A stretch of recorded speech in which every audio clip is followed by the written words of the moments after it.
Bonjour chers auditeurs, auditrices de BDV, j'espère que vous allez bien et que vous portez à merveille. J'espère que la force de l'Éternel, la force du Saint-Esprit vous soutient et est entièrement avec vous, au rendez-vous avec vous ce matin. Notre verset d'ancrage de ce jour est Juge 3, le verset 2 qui dit ceci, je lis. Il voulait que les nouvelles générations d'Israël qui n'avaient pas connu la guerre apprennent ce qu'est la guerre. Je vais lire une autre version, je vais lire la version français, le français courant qui dit ceci, je répète, c'est Juge, le chapitre 3, le verset 2, alors qui dit: il voulait que les nouvelles générations, du moins celles qui ne s'étaient pas encore battues, apprennent à faire la guerre. Voilà.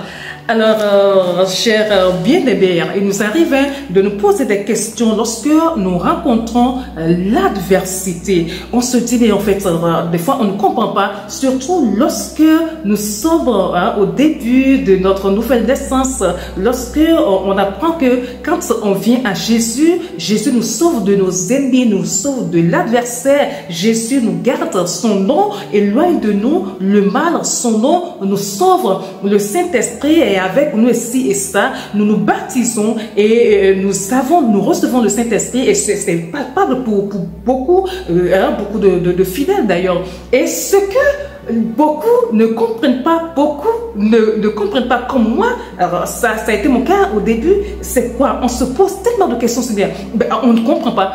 J'ai quand même abandonné ma vie de péché. J'ai quand même abandonné ci. J'ai quand même arrêté de faire ci, de faire ça. Je passe mon temps dans les jeûnes et les prières. Je suis consacré, je me consacre et j'essaie de vivre dans la sainteté. Mais pourquoi est-ce que Dieu permet que telle chose m'arrive? Pourquoi est-ce que Dieu permet que ce méchant monsieur, que cette méchante femme m'atteigne? Pourquoi est-ce qu'il permet une situation aussi catastrophique dans ma vie? C'est comme moi, je me posais la même question. Si vous, aujourd'hui, vous vous posez cette question, laissez-moi vous donner une réponse. C'est parce que Dieu veut vous apprendre à faire la guerre, pas la guerre physique, non. Il veut seulement vous apprendre à faire la sainte guerre. Imaginez-vous, lorsque une personne est à l'aise, lorsque nous sommes à l'aise, lorsque notre chair ne connaît pas l'adversité, nous nous laissons aller spirituellement, nous dormons, on mange, on dort, on ne se soucie plus de rien. On a même des fois la paresse à lire sa Bible, à faire ses prières, à être dans la présence de Dieu. Parce que tout est bon, voilà, c'est bon tout autour de nous, c'est ok, tout est frais, il n'y a pas de chaleur apparente. Voilà, donc on se laisse simplement aller. Alors Dieu ne veut pas pour ça pour nous. Et lorsque le Saint-Esprit constate cela avec nous, qu'est-ce qu'il fait? La meilleure façon pour lui de procéder, parfois, la plupart du temps, est de nous soumettre à l'adversité pour que nous puissions apprendre à faire la guerre. Quelqu'un a dit que une mer calme n'a jamais fait un bon marin. Un marin qui va tout le temps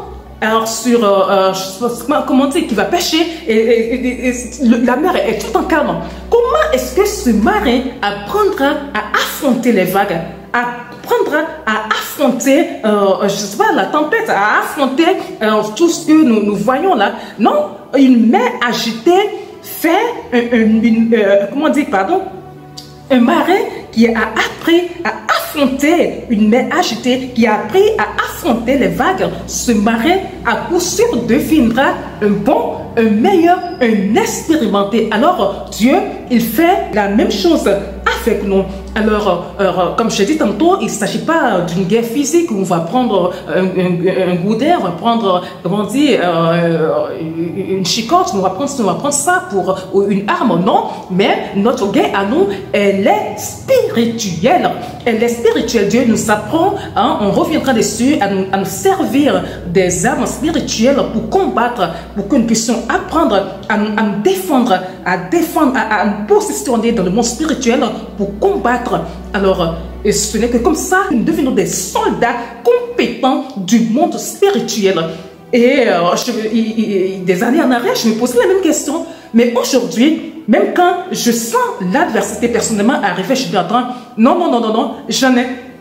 Dieu m'a tellement fait affronter des choses, il m'a fait tellement gagner de guerres que je sais que toi aussi tu ne tiendras pas devant moi. Je sais que toi, montagne qui est venue ou bien qui veut te dresser devant moi, je sais que tu ne tiendras pas. Pourquoi? Simplement parce que Dieu m'a déjà entraîné à faire cela et avec sa force, pas avec la nôtre. Bien sûr, avec sa force en nous, avec la force de la puissance en nous, nous arrivons, je suis arrivé à les vaincre. Donc, toi également, tu ne resteras pas. Alors, chers frères et sœurs, est-ce que vous vous trouvez dans la même situation aujourd'hui? Est-ce que, comme moi, comme cette question que je me posais là, est-ce que aujourd'hui vous vous posez cette même question? Est-ce que vous êtes fatigué des batailles, hein, qui viennent à vous? Est-ce que vous êtes fatigué d'une situation particulière? Est-ce que vous vous posez des questions? Vous posez des questions à Dieu pour savoir pourquoi ci, pourquoi ci, pourquoi ça?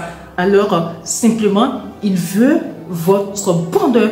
Notre Dieu n'a jamais voulu notre mal. Tout ce qu'il fait, tout ce qu'il permet dans notre vie, c'est pour nous rendre meilleurs. Est-ce que vous rencontrez des difficultés pareilles? Est-ce que vous rencontrez des conflits, des ennemis, des peines? Alors, vous êtes simplement en formation. Je dis que vous êtes simplement en formation. Apprenez bien les leçons. Apprenez bien les leçons. Menez le combat. Je dis quoi? Menez le combat, seulement le combat. Si Dieu permet ces adversités, chers frères et sœurs, dans votre vie, c'est qu'il a ses raisons. Et ces raisons sont toujours bonnes et très utiles pour nous, pour notre accroissement spirituel. Alors, nous allons nous arrêter ici aujourd'hui. Très bonne journée à vous et bonne méditation pour ceux qui écoutent et réécoutent encore. Allez, bisous à vous et ciao, que Dieu nous garde.